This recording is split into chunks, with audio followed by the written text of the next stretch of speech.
سيد الرسل وخاتم الأنبياء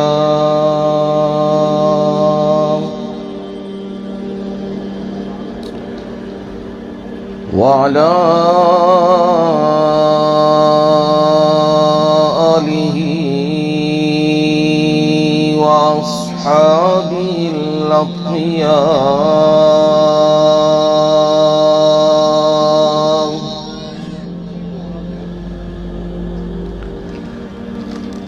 أما بعد فأعوذ بالله من الشيطان الرجيم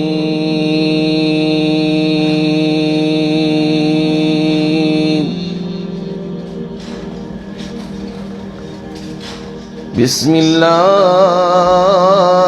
الرحمن الرحيم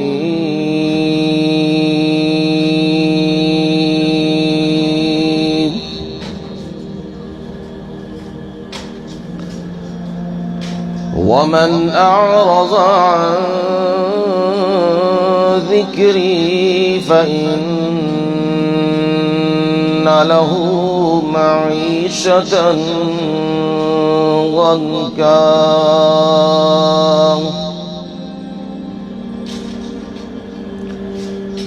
ونحشره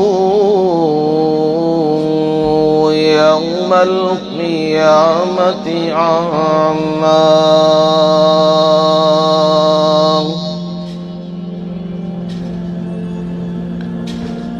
قال رب لم حشرتني أعمى وقد كنت بصيرا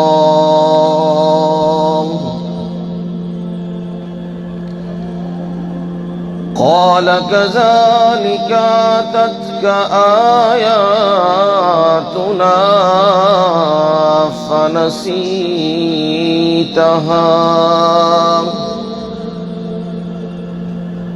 وكذلك اليوم تنسى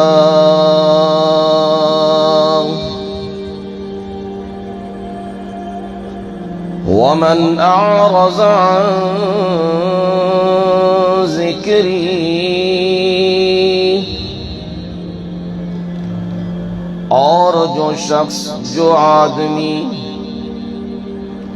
میرے ذکر سے یعنی قرآن مجید سے منہ موڑ لے گا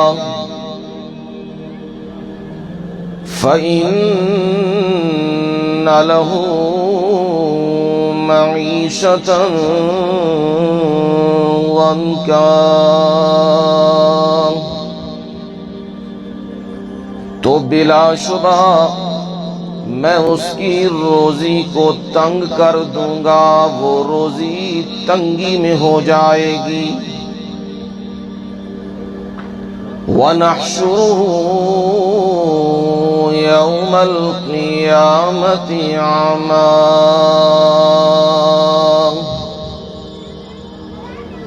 اور ہم اسے قیامت کے دن اندھا کر کے اٹھائیں گے۔ قال رب لم حشرتني أعمى وہ بولے گا، وہ کہے گا اے میرے پروردگار کیوں آپ نے مجھے اندھا کر کے اٹھایا ہے؟ وَقَدْ كُنْتُ بَصِيرًا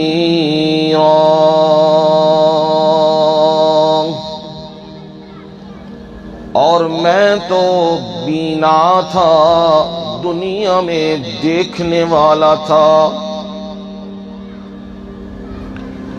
قال كذلك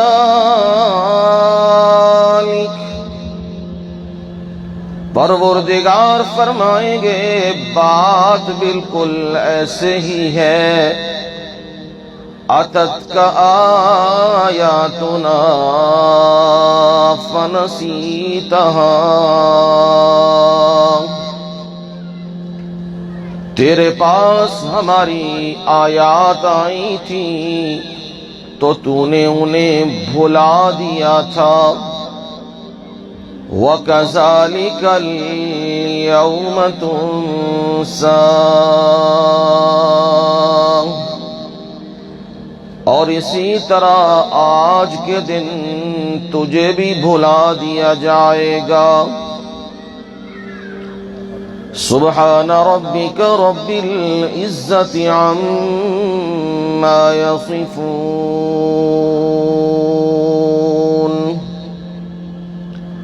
وسلام على المرسلين والحمد لله رب العالمين.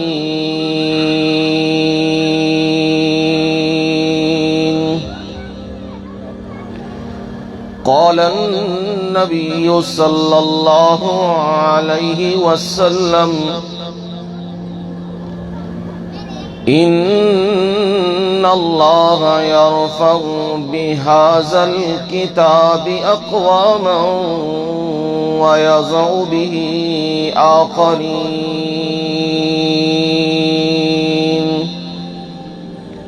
أو كما قال النبي صلى الله عليه وسلم.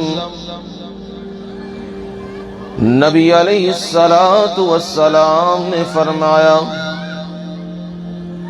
بلا شبہ اللہ تعالی اس کتاب کی وجہ سے یعنی قرآن مجید کی وجہ سے اقوام کو عزتیں دیتے ہیں، بلندیاں دیتے ہیں، اور اسی کتاب کی وجہ سے اللہ اقوام کو ذلیل و رسوا کر دیتے ہیں.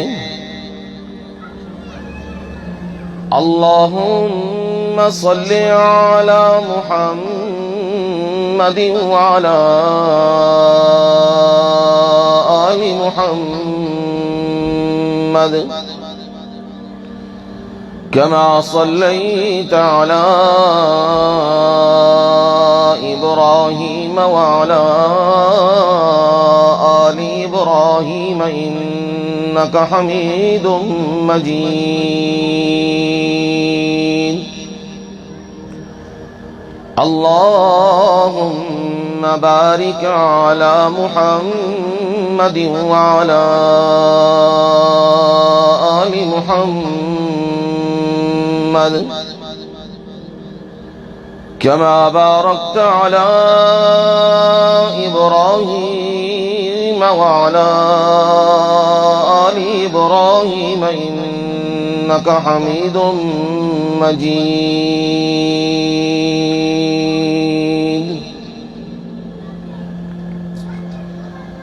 قابل صد احترام و اکرام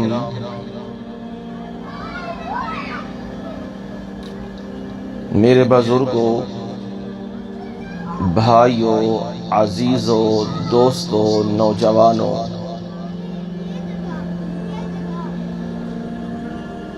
اور میری مائیں، بہنیں اور بیٹیاں،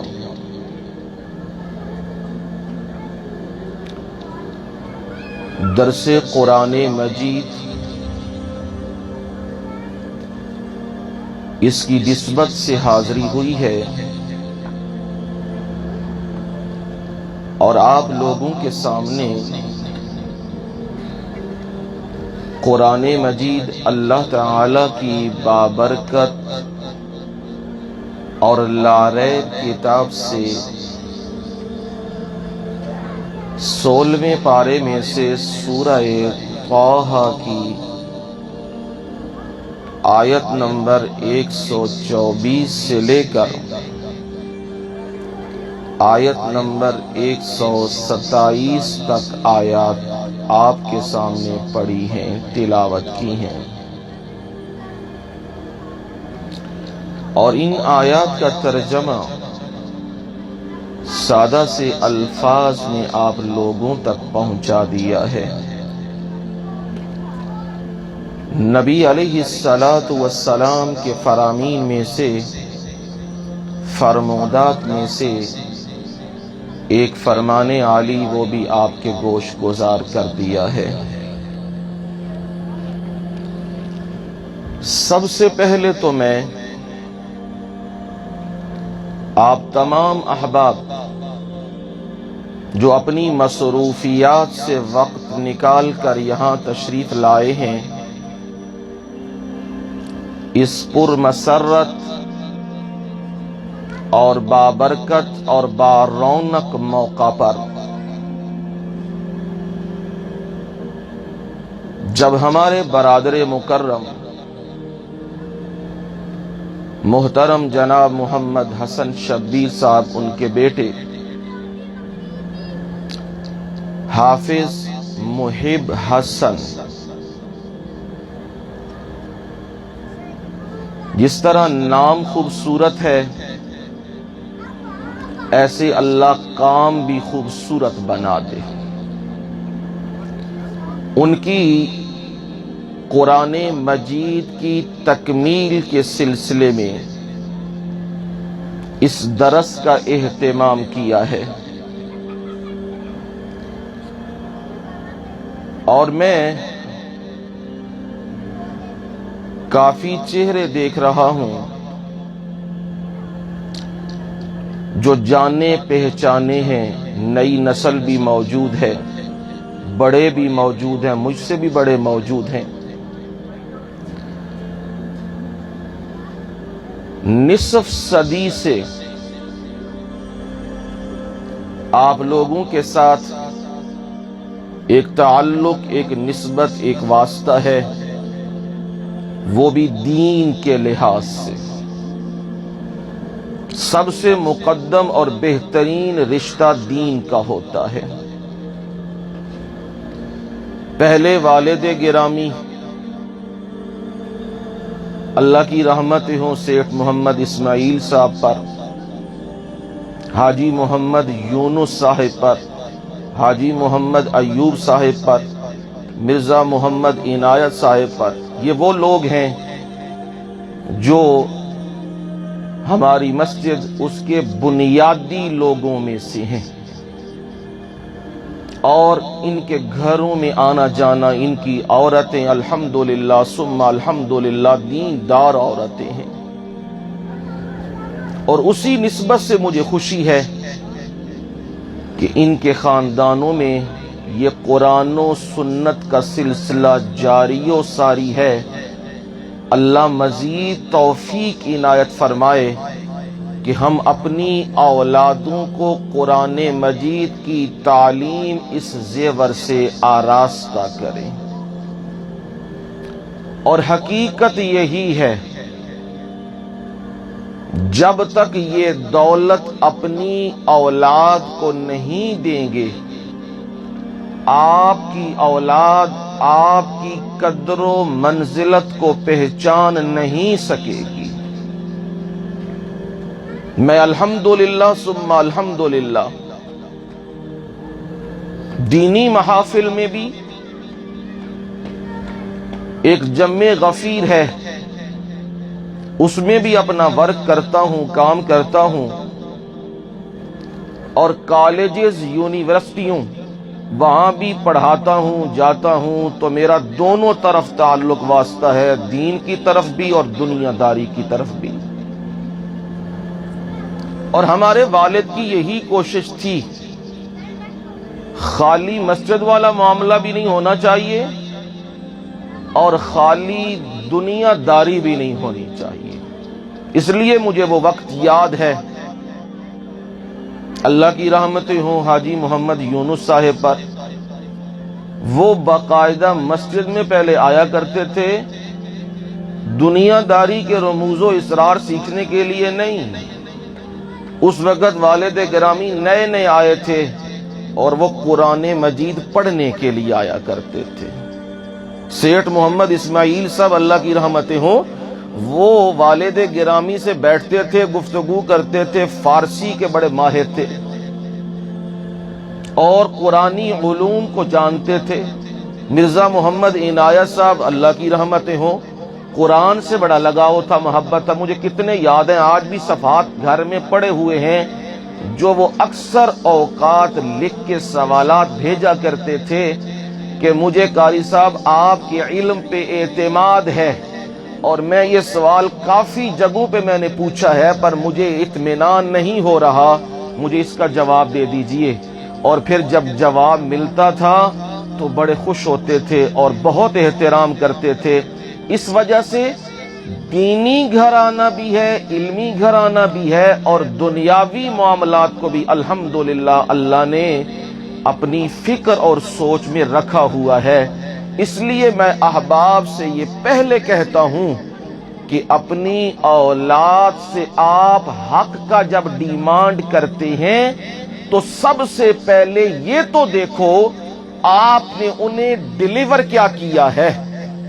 اگر آپ نے انہیں کچھ ڈیلیور کیا ہے دین کا معاملہ جس سے آپ کے حقوق پہچانے جا سکیں، پھر ضرور ان سے ڈیمانڈ کرو۔ اور اگر آپ نے انہیں محض دنیا داری ہی ڈیلیور کی ہے، پھر وہ دنیا داری کے حساب سے آپ کے ساتھ ٹریٹمنٹ کریں گے۔ اس لیے میں خوش ہوں اس بات سے کہ ان کے بیٹا قرآن مجید کا حافظ ہوا ہے، اور دعا کرتا ہوں اللہ اسے باعمل حافظ بنائے۔ اور ہمارے جتنے احباب یہاں آئے ہیں اور جو نہیں آ سکے ان کی اولادوں کو بھی اللہ اس دولت سے مالا مال کر دے۔ اور یہ میں صاف الفاظ میں یہ بات کہنا چاہتا ہوں، یہ عام دولت نہیں ہے، یہ بڑی خاص دولت ہے۔ کچھ افراد وہ ہوتے ہیں جنہیں سلیکٹڈ پرسن کہا جاتا ہے، ان کا چناؤ ان کو سب کمیونٹی میں سے جتنے افراد ہیں ان میں سے سلیکشن کیا جاتا ہے، ان کا چناؤ کیا جاتا ہے، انہیں سلیکٹ کیا جاتا ہے۔ پھر کوئی ان میں سے جا کے ڈاکٹر بنتا ہے، کوئی انجینئر بنتا ہے، کوئی سائنسدان بنتا ہے، کوئی تاجر بنتا ہے، کوئی اور فیلڈ میں جاتا ہے۔ ہر فیلڈ میں ہم دیکھتے ہیں کس میں سکوپ ہے اور کس میں نہیں ہے، اور پھر مشاورت کر کے اس فیلڈ میں اپنے بیٹے کو ڈالتے ہیں تاکہ یہ ایک نام پیدا کرے۔ لیکن یاد رکھنا یہ جتنے معاملات ہیں ایک خاص وقت تک ہیں، ایک خاص پیریڈ ہے۔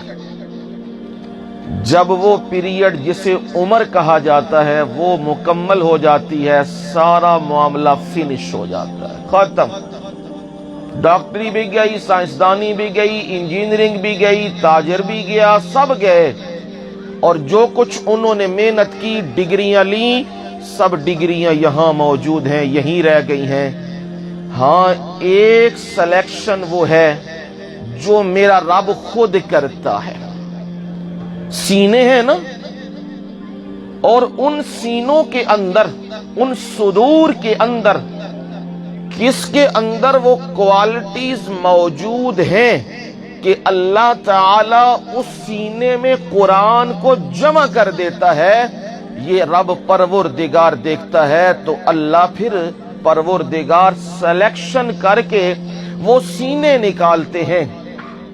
یہ آپ نہ تھوڑا سا سائیڈ پہ چلیے گا، میں جب گفتگو کرتا ہوں تو پھر آپ آئیں جائیں گے تو پھر گفتگو منتشر ہوگی، بات نہیں سمجھا سکوں گا، وقت انشاءاللہ تھوڑا ہی لوں گا، یہ بھی چیزیں کھانے کو انشاءاللہ پہنچیں گی، اور قرآن کی دولت بھی انشاءاللہ آپ کو دوں گا، یہ کھانا بھی دوں گا انشاءاللہ۔ اس لیے تھوڑا سائیڈ پہ چلیں تاکہ ڈسٹرب نہ ہو معاملہ۔ بات آپ سے کر رہا تھا، کچھ سینے خاص ہوتے ہیں، انہیں پروردگار چنتا ہے، اور انہیں چن کر ان کی سلیکشن کر کے اپنی کلام ان سینوں میں اتار دیتا ہے۔